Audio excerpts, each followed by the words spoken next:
Assalamualaikum warahmatullahi wabarakatuh.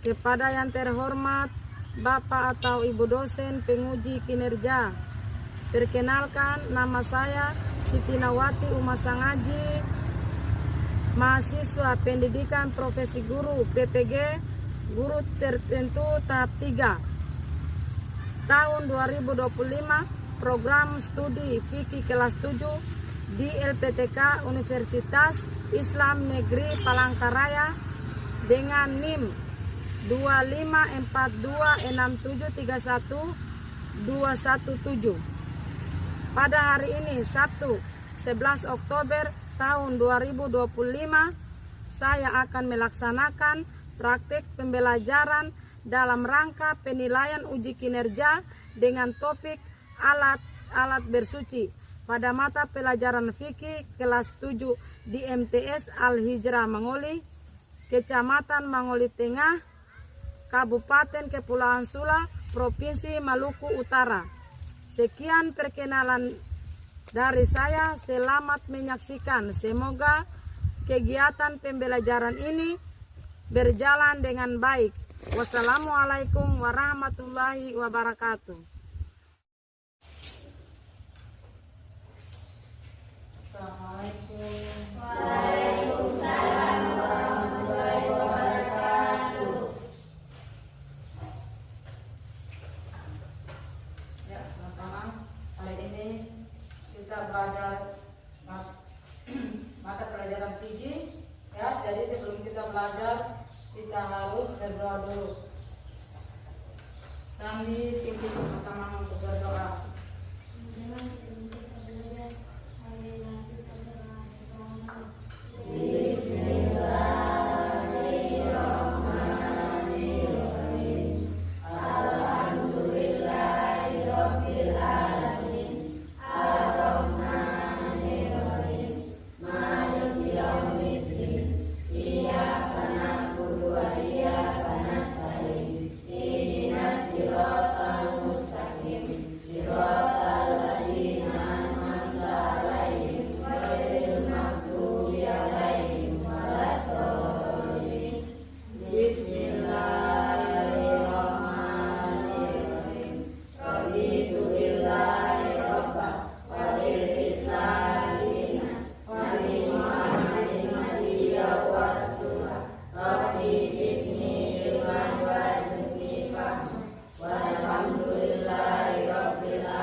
Dulu ya.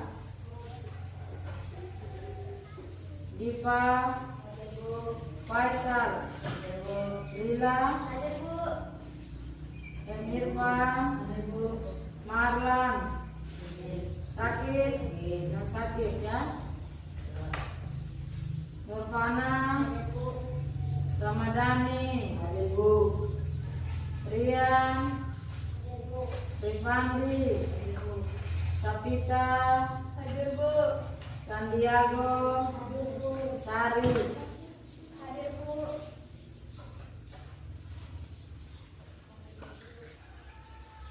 Ya, anak-anak, hari ini kita belajar mata pelajaran fikih tentang tahara ya, atau bersih. Sebelum Ibu lanjutkan materi, Ibu guru ingin tanya dulu. Ya, mengapa kita harus bersuci sebelum melaksanakan sholat? Supaya bersih. Ya, supaya bersih. Ya, kalau kita bersuci sebelum sholat itu supaya bersih ya. Jadi bersuci itu harus kita menggunakan apa? Air. Dengan cara berwudu. Selain air bisa juga dengan debu. Ya.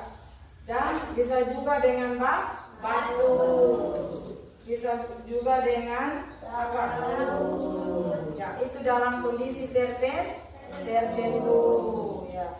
Contohnya selain dari air yang kita bersuci untuk wudu tadi, yaitu kita juga melaksanakan sholat sebelum melaksanakan sholat itu selain dari berwudu itu juga bisa menggunakan tayamum atau menggunakan wudu yang disebut dengan tayamum. Ya. Jadi mengapa sehingga kita itu sebelum sholat harus bersuci supaya kita menjadi apa bersih. Ya. Jadi kalau kita bersuci tidak ada air bisa menggunakan debu.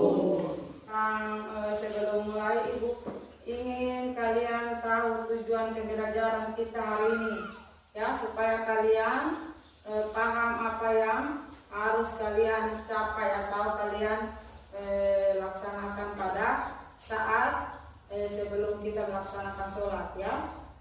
Setelah mengikuti pelajaran ini kalian dapat, Ibu harap kalian dapat menjelaskan pengertian tentang alat-alat bersuci. Masih ingat alat-alat bersucinya? Masih. Ya, apa saja bersuci itu? Membersihkan segala kotoran, baik itu dalam diri kita, pakaian dan tempat. Ya. Jadi bersuci itu sangat penting dalam melaksanakan ibadah seperti sholat atau tawaf. Tahu tawaf atau tidak? Sudah pernah dengar tawaf?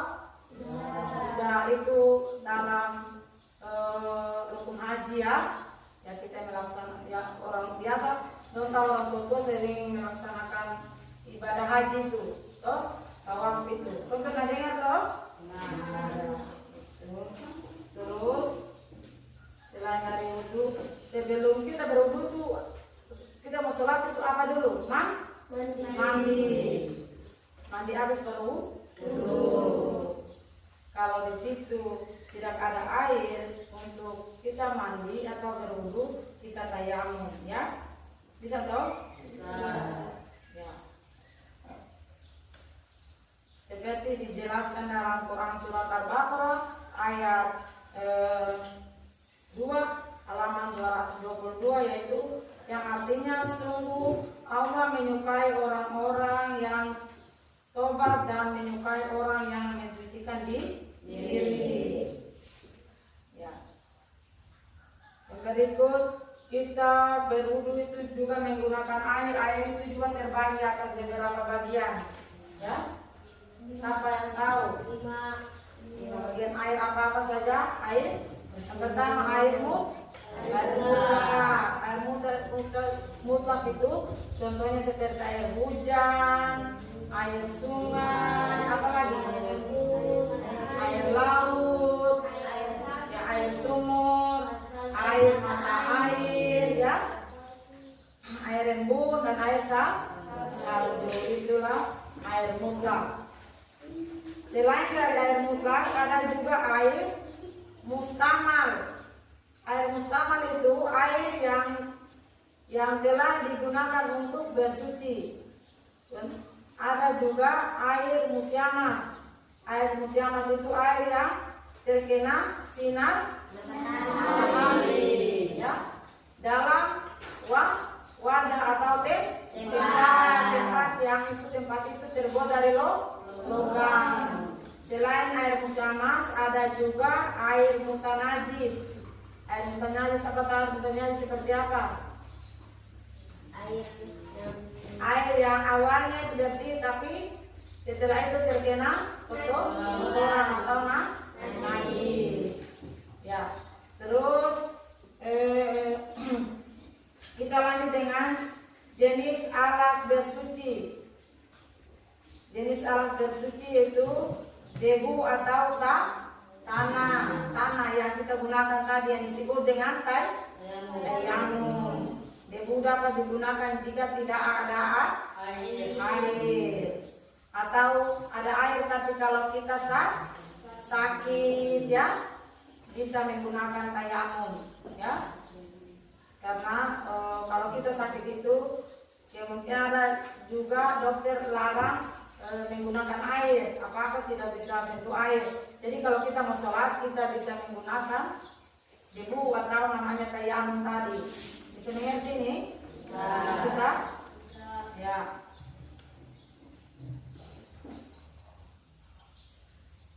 Yang berikut syarat atau alat bersuci. Syarat air suci dan mensucikan, tidak berubah warna atau bau, rasa karena najis. Jadi itu air yang suci dan mensucikan. Jadi air yang suci dan mensucikan itu tidak berubah warna, toh? Air tetap bersih yang jernih seperti itu, tidak berubah warna kuning atau warna apa, tidak bisa berubah warna. Terus air itu juga tidak berbau. Contohnya kita mau wudhu, kita langsung mau wudhu, kita akan air di tempat ini, toh? Mau wudhu begini, kita mau airnya bau itu tidak boleh berwudhu. Bisa? Jadi itu air itu bukan air suci dan mensucikan. Dia suci membersihkan kotoran saja, tapi tidak bisa mensucikan. Artinya tidak bisa.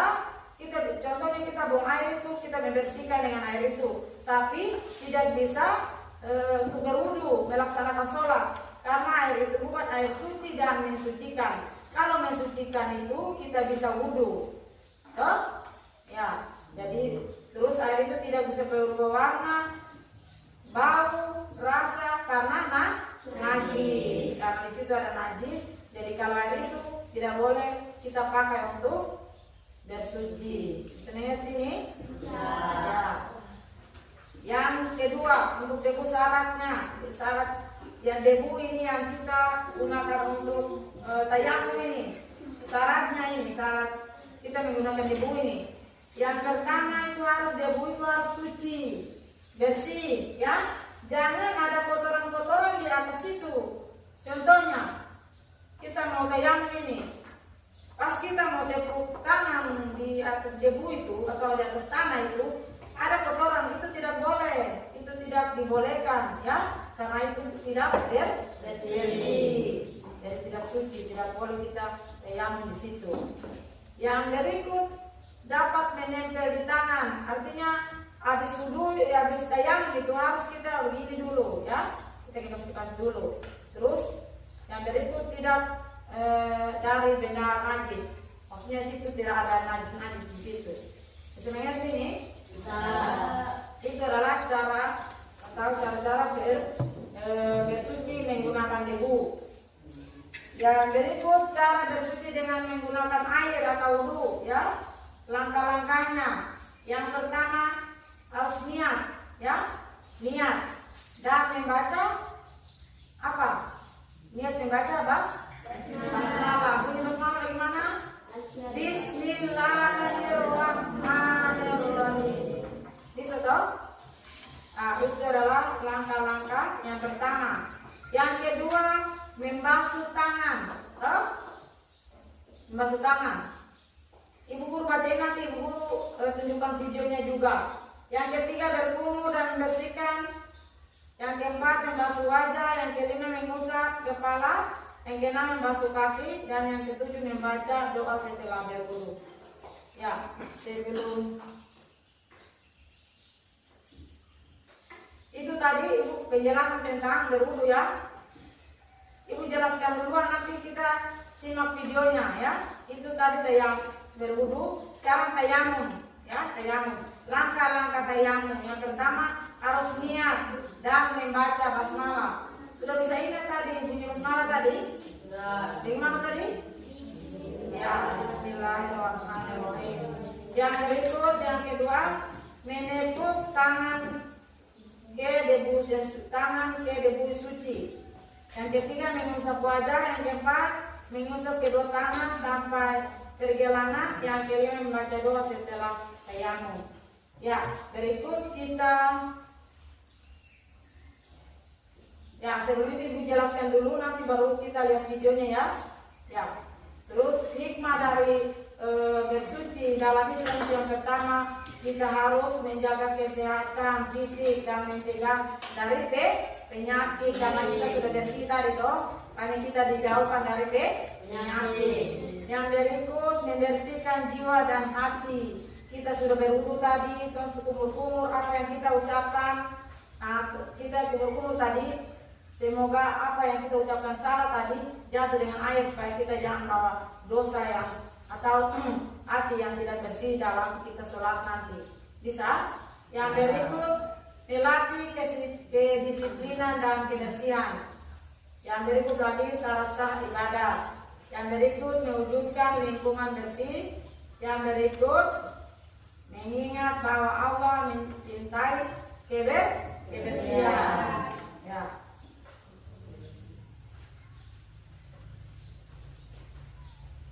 Lebih jelasnya kita simak video dari tata cara berwudu.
Berkumur-kumur sebanyak 3 kali.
video tentang tata cara berwudu dengan baik dan benar. Seperti Ibu sudah jelaskan tadi.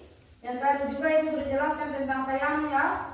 Ya, berikut kita simak video tentang tayamumnya yang videonya dengan benar.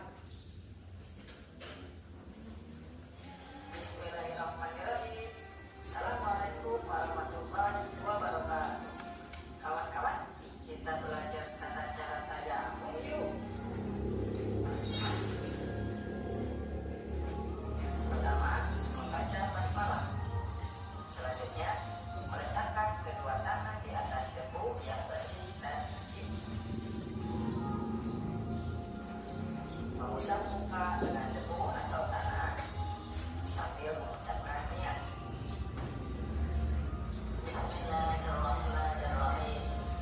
Nawaitu tayammum istibahatus sholati lillahi ta'ala. Artinya, sengaja aku bertayamum untuk melakukan sholat fardu karena Allah Ta'ala.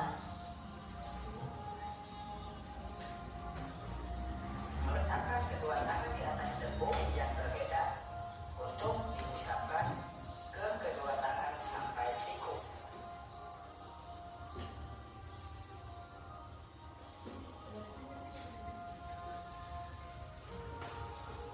Dan yang terakhir, tertib. Nah, itulah tata cara tayamum. Jadi dengan adanya video tadi kalian mungkin sudah memahami tentang tata cara berwudu dengan baik dan benar dan tata cara bertayamum dengan baik dan benar. Jadi sekarang Ibu Guru mau memberikan waktu untuk kalian diskusi.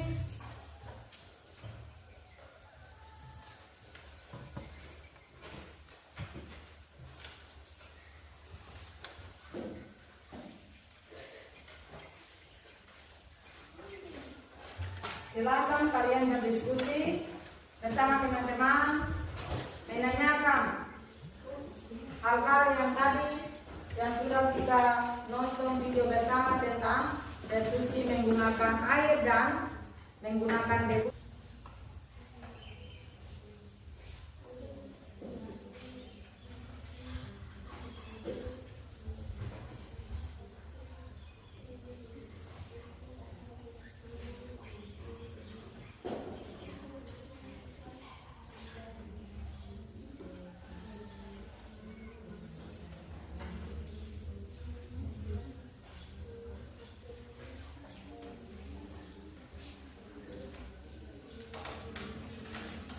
Satu, silakan.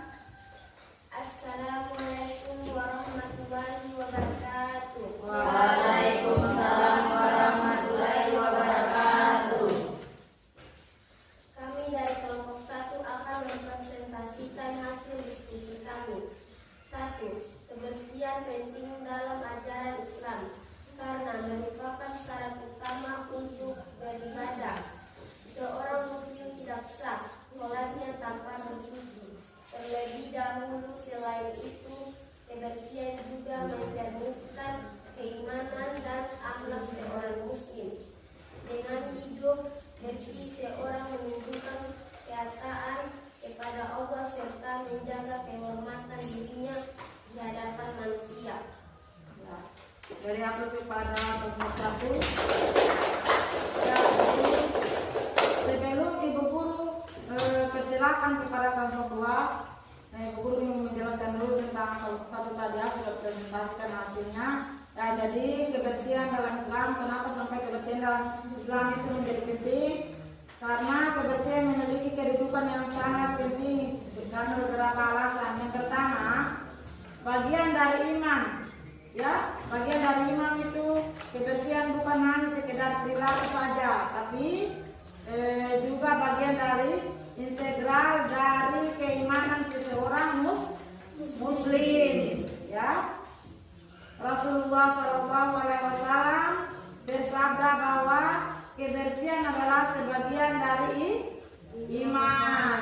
Ya, yang menunjukkan bahwa kebersihan adalah cermin dari keimanan seseorang.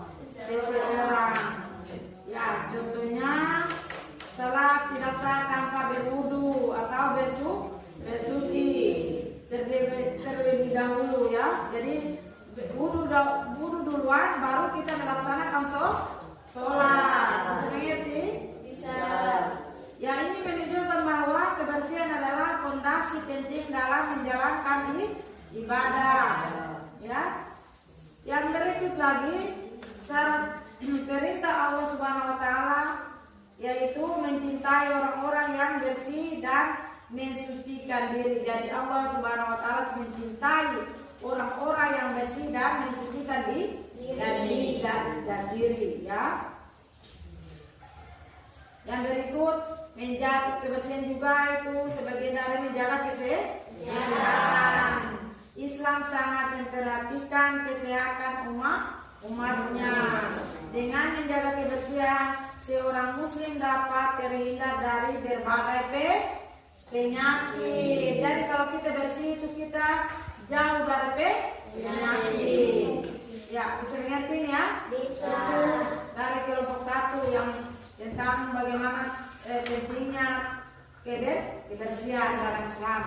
Berikut Ibu berikan kesempatan kepada kelompok 2 untuk menjelaskan bagaimana kaitan antara bersuci dengan kesehatan dalam kehidupan sehari-hari. Silakan kelompok 2.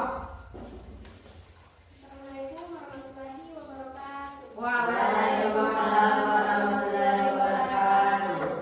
Kami dari kelompok 2 akan mempresentasikan hasil diskusi kami. Bagaimana kaitan antara bersuci dengan kesehatan dalam kehidupan sehari-hari? Bersuci, tahara tidak hanya memiliki makna spiritual, tetapi juga bermanfaat bagi kesehatan jasmani dengan membiasakan diri berwudu, mandi, dan menjaga kebersihan dari najis. Tubuh menjadi lebih sehat dan terhindar dari penyakit, misalnya mencuci tangan, berkumur-kumur, dan membersihkan hidung saat wudu membantu mencegah masuknya kuman ke tubuh. Jadi bersuci mendidik umat Islam untuk hidup bersih, sehat, dan teratur dalam keseharian. Ya, sudah. Ya, berarti kepada kelompok 2 hari. Mencegah penyakit menular. Jadi kita bersih itu kita jauh dari penyakit yang menular. Artinya kita untuk duduk di tenang begini tapi tidak menular penyakit karena kita bersih. Ya. Dengan bersuci secara teratur seperti mencuci tangan sebelum makan dan setelah beraktivitas. Artinya kita melaksanakan aktivitas atau kerja apa atau kita tangan kita memegang apa saja harus sebelum makan itu harus kita sudah bersihkan tangan atau cuci tangan. Ya. Kita dapat menghilangkan kuman dan bakteri penyebab penyakit kulit dan bau badan. Jadi kalau kita waktu bermain, kalian di rumah kan bisa bermain ini alternatif alat bersuci dalam Islam. Silakan kelompok 3 menjelaskan tentang itu. Assalamualaikum warahmatullahi wabarakatuh. Waalaikumsalam warahmatullahi wabarakatuh. Kami dari kelompok 3 akan menjelaskan hasil diskusi kami. Apa hikmah yang dapat kita ambil dari adanya berbagai alternatif alat bersuci dalam Islam? Hikmah dari adanya berbagai alternatif alat bersuci seperti air bersuci untuk tayamum. Batu untuk istinja adalah 1. Kemudahan keimanan besar bagi umat Islam dalam beribadah bersama dalam mewujudkan prinsip suci adanya air. 2. Berlatih rasa syukur kepada Allah yang memberikan berbagai cara untuk tetap suci dan bisa beribadah. 3. Menanamkan nilai kebersihan dan disiplin dengan umat Islam diajarkan untuk selalu mencari cara Secara spiritual. Ya. Dengan memahami pentingnya kebersihan dalam Islam ini, kaitannya dengan kesehatan dan hikmah dari alternatif alat bersuci. Di sini Ibu Guru sampaikan sedikit tentang 3 pertanyaan atau atau 3 penjelasan yang dari kelompok 1, 2, dan 3 tadi, yaitu setelah kita mempelajari materi tentang tahara atau bersuci ini, ya, kita dapat memahami dengan benar bahwa bersuci itu adalah syarat utama dalam kehidupan kita sehari-hari. Mengenal dan menyebutkan berbagai alat bersuci, ya. Kalian dapat menyebutkan atau kalian ketahui bahwa alat selain bersuci air itu, alat lain juga kita dapat bersuci. Seperti apa tadi? Selain dari air itu adalah debu, batu, ya, beserta fungsinya sesuai ketentuan dan syariat Islam. Yang berikut menerapkan kebiasaan hidup bersih dan suci dalam kehidupan kita sehari-hari. Ya, yang berikut tadi meneladani nilai-nilai ajaran Islam yang mengerjakan bahwa kebersihan adalah bagian daripada iman. Yang berikut menunjukkan sikap disiplin, tanggung jawab, ya, dan kepedulian terhadap kebersihan diri dan lingkungan. Ya, anak-anak sekalian, dengan memahami alat-alat bersuci, kalian tidak hanya belajar tentang tata cara ibadah, ya, tapi juga belajar bagaimana menjadi muslim yang bersih dan sehat. Ya, jadi kalian harus ingat kebersihan itu sebagian daripada iman. Ya, kebersihan sebagian daripada iman. Jadi kesimpulan kita dari materi hari ini, ya, kesimpulan kita dari materi hari ini yaitu kita sudah belajar tentang kebersihan.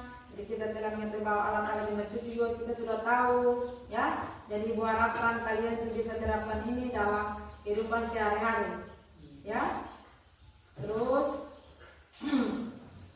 yang kita memiliki air dan tubuh kita tidak sakit itu harus kita. Kalau kita bersuci atau kita melaksanakan sholat itu, jangan kalian pikir bahwa kalau kita sakit kita tidak bisa sholat karena tidak bisa kena air. Jangan, ya. Karena selain dari air itu juga ada alat lain untuk kita bisa bersuci. Islam mengajarkan kita untuk selalu menjaga kebersihan.